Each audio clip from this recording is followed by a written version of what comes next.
This is the Wardrill faction dossier, and I am Sarv, the weekly meta report's longer, slower cousin, one faction dug into until the data runs out. Today, the Necrons, one of the biggest samples we have this early, 116 lists, over 612 games, and their weekly line is trending up. The timing is loud too, because the same week I pulled this, Games Workshop dropped a Tacoma Open FAQ that puts the Necron trick, bringing dead things back to life, on notice. Data first, then the ruling. The usual honesty, everything here is BCP Grand Tournament data, 5 rounds or more, and the edition is only a few weekends old, so hold every trend loosely. And I read a lot of player names off the BCP results, so some I will fumble. If I mangle yours, my apologies. Drop the fix in the comments. Let's open the dossier. The health check. A strong opening page. 116 lists out of about 1,700 across the meta, one of the most played armies in the game, and across 612 games, the win rate is 52.4%, 6th of 28 factions. 59 of the 116 finished winning, 11 podiumed, 4 won their event outright, and 2 of those headlined the back half, next to one list that went 2-3, every loss inside 17 points. The honest trim, widened to every event size, and it reads a hair lower, 51.3% over 342 lists, still above the waterline, with a weekly line that wobbled from the low 40s up into the 50s, newest at 53. A strong, popular faction trending up, 6th in the game, and that is the number the rest of this episode complicates.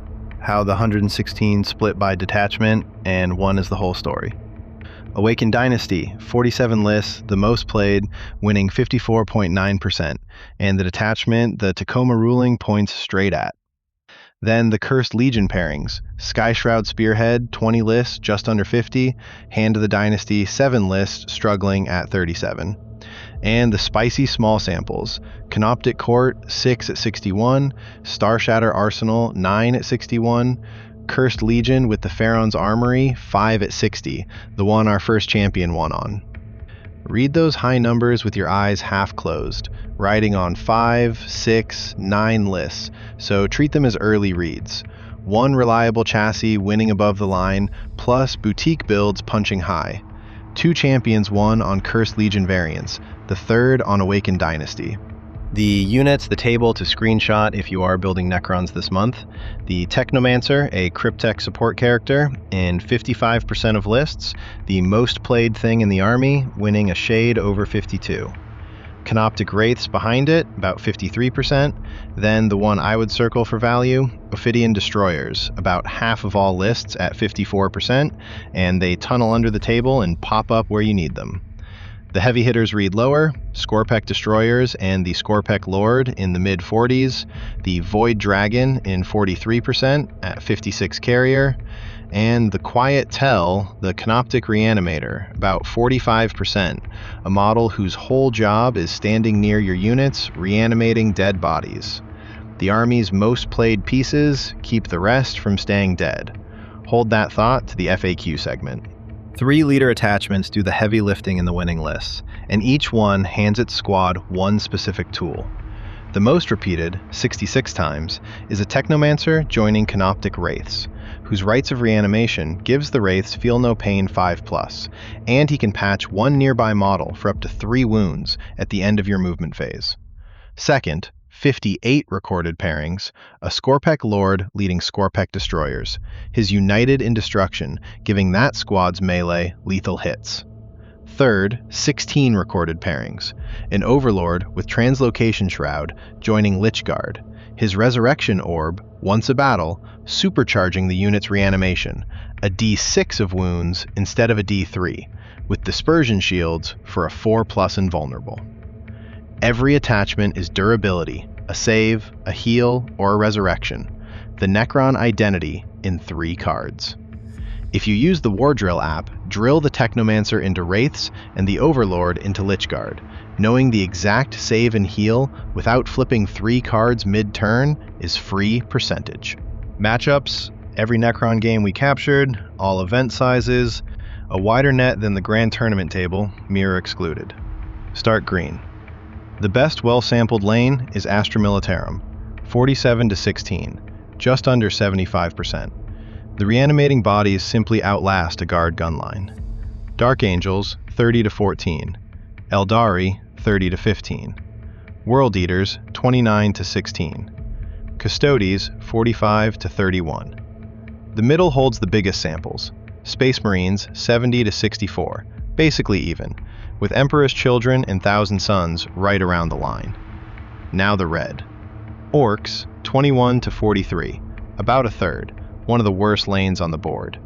Chaos Demons, 18 to 36, the same ugly third. Tyranids, 44 to 60. Tau, 52 to 61. The two worst both flood cheap, fast bodies that swamp objectives before the guns thin them, and hit back in melee where reanimation matters less. One of our champions had to walk straight into the orcs, and the score tells you how hard that lane is. Calc Corner, guns off the event winners lists into targets they faced, the same evaluator that powers the app heat map. One caveat that matters more here than most: the harness resolves the straight stat line fight. No reanimation, resurrection, or Tacoma Ruling, so treat every number as the floor before Necron durability stacks on top.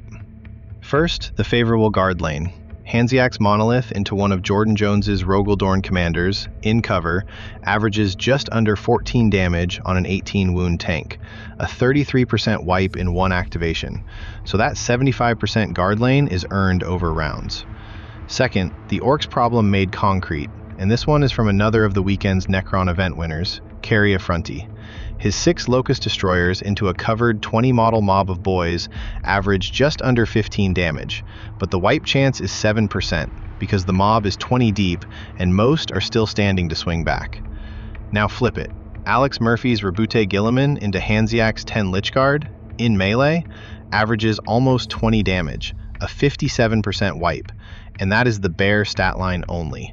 In the real list, those Lichguard have an Overlord with a Resurrection Orb.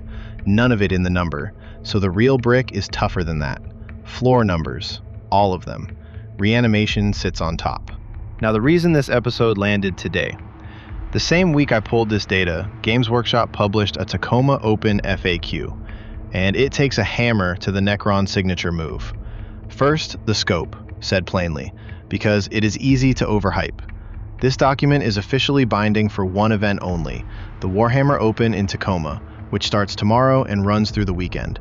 It came out on the 10th, and Games Workshop's own words are that the real, formal rules update is still expected in about 2 weeks.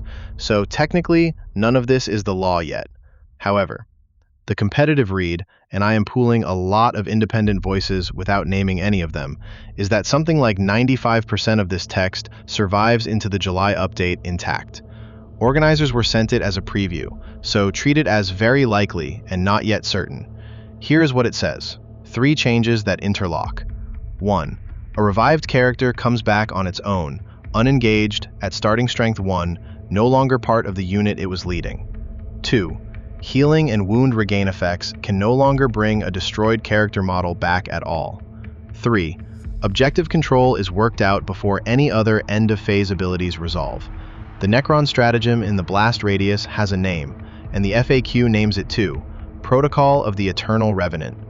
3 sentences of rules text that, if they stick, change how a famously durable army gets to cheat death. Next, what it does to the faction, and how far it actually reaches. Here it is, the stratagem the Tacoma document rewrites by name. 1 command point, and each eligible character model can pull it only once per battle. So how much does this actually touch?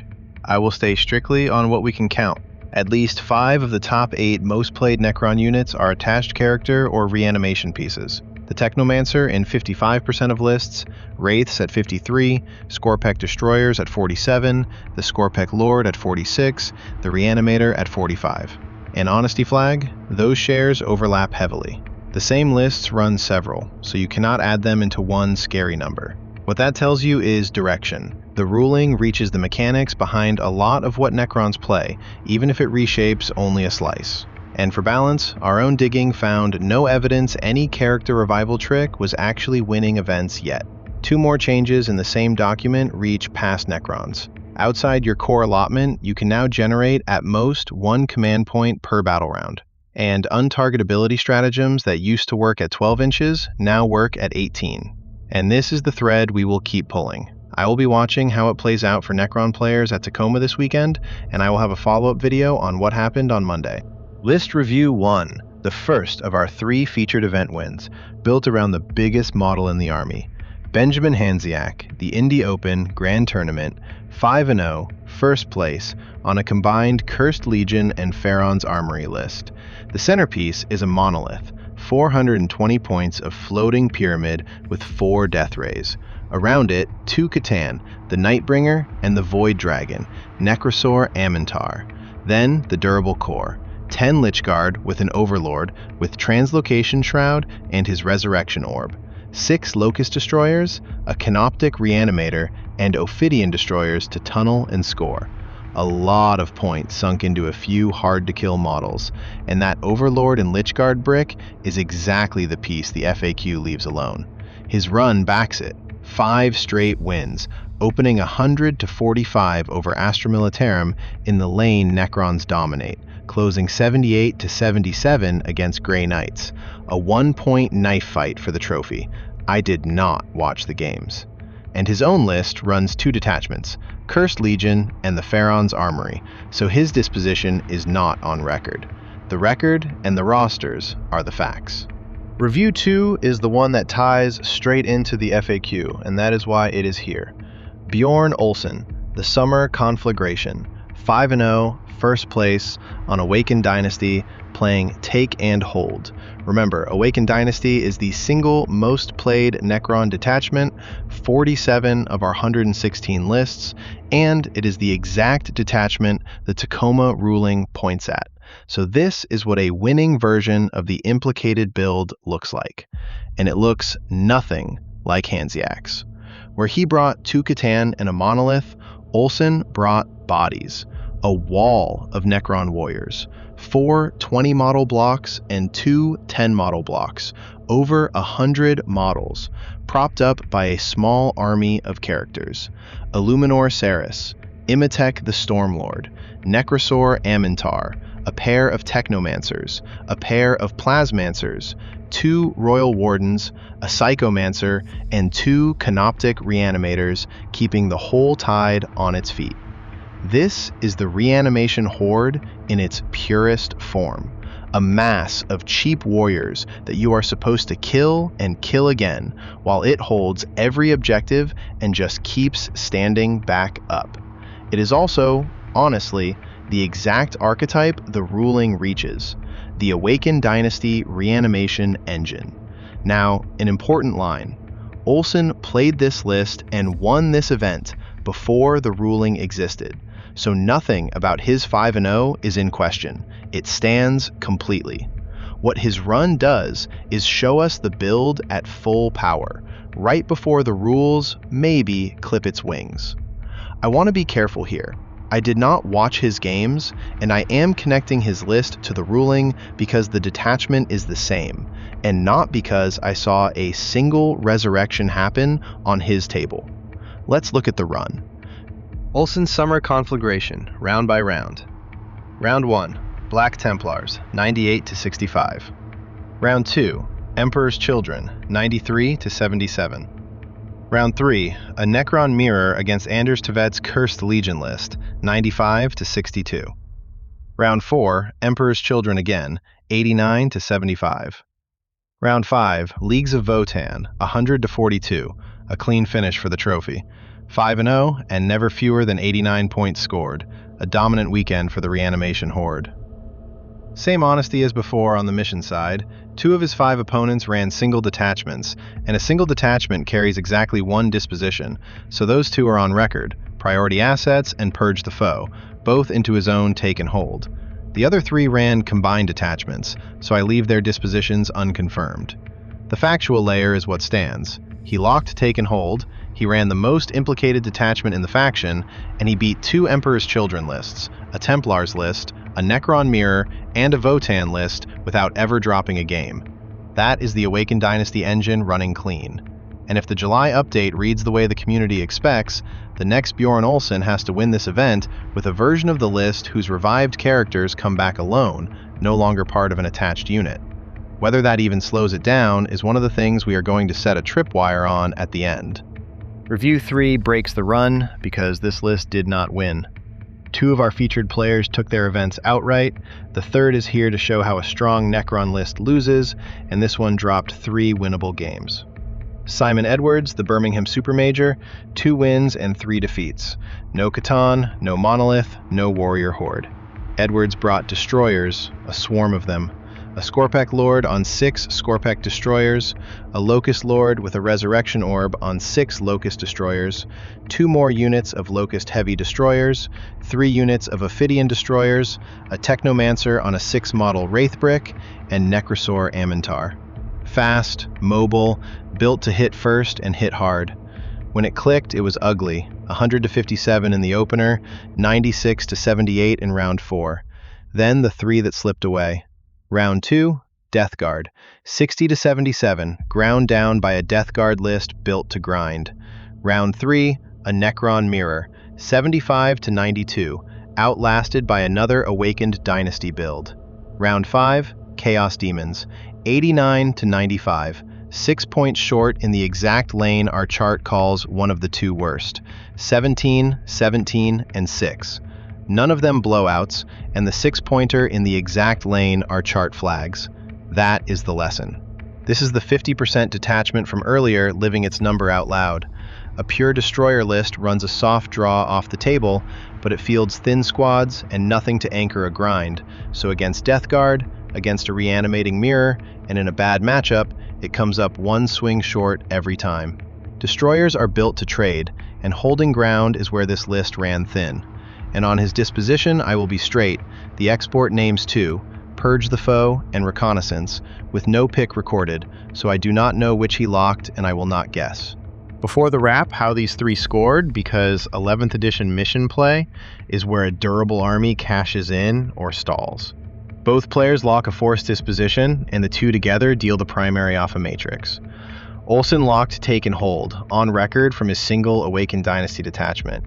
Handziak and Edwards both ran combined detachments with no confirmed pick, so their dispositions stay unconfirmed.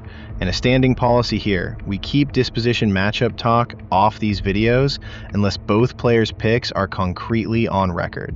The good news? The app from Games Workshop now makes every list lock a disposition, so lists from this weekend on will be far easier to track. And I did not watch any of these 15 games, so the mission read is off the lists.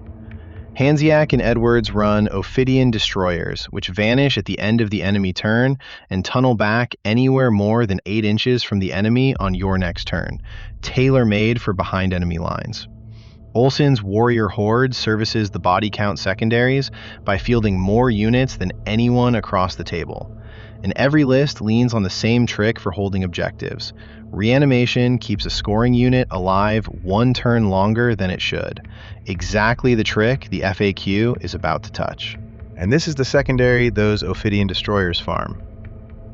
Behind enemy lines, at the end of your turn, 3 victory points for each eligible unit wholly inside the enemy deployment zone, capped at 5 points total, and a unit that tunnels in from under the table is built to bank it. So that is the file on the Necrons, one of the most played armies in the game, 6th and climbing, 4 event wins in our data, and a ruling landing this very weekend that could reshape all of it. If you got something out of this, a like and a subscribe genuinely move the needle for a show this size, and they are free. Everything you saw lives in the Wardrill app, refreshed weekly. Paste your own Necron list in, and the same engine that ran our Calc Corner tells you what your Gauss weapons kill and what shrugs them off, and drills you on which leader hands which buff to which squad. To my Patreon supporters, you are the reason a one-person stat show gets to exist. Thank you, sincerely. Before I sign off, 3 tripwires to grade, each a specific line in the data, so next time the numbers grade themselves and you grade the tripwires, not me. 1. The ruling. My lean is the resurrection wording sticks. The community's 95% call feels right, and organizers got a preview. If the July text carries the same 3 changes, the call was right. If Games Workshop softens it, I was too confident. 2. The Detachment. Awakened Dynasty is 40 of every 100 Necron lists now. The chassis the ruling hits. My lean is its share slips but does not collapse. If it falls well below a quarter, the ruling changed how people build. If it holds, players kept the chassis. 3. The win rate. 52.4% today. My lean is they stay above 50 because durability is only one tool. If it holds above 50 on a bigger post-update sample, the loop was never the whole story. If it sinks under 50, it was more load-bearing than the community thinks. Check back next Necron dossier and see which tripped. One last thing before I close the file. Thank you to my Patreons, and a specific thank you to our Magos operators, the names on your screen. You keep the Cogitator lit, and a show like this only exists because you decided it should. Genuinely, thank you. And that closes the Necron faction dossier, one of the most played armies of early 11th edition, 6th at just over 52% and trending up, a faction whose whole identity is refusing to stay dead, caught the same week Games Workshop moved to make death a little more permanent. 3 featured players, 2 event wins, and 1 list that dropped 3 winnable games, a monolith, a reanimation horde, and a destroyer swarm that could not close, and a ruling that might reshape all of it 2 weeks from now. To Benjamin Handziak and Bjorn Olsen for the wins, to Simon Edwards for showing how this army loses, and everyone marching the Metal Legions, good hunting, and thank you for the numbers. Tell me in the comments whether you think the July update sticks. As always, the data shows you what is winning. Reps on the table are what make it yours. This is Sar from Wardrill, signing out. See you at the next transmission.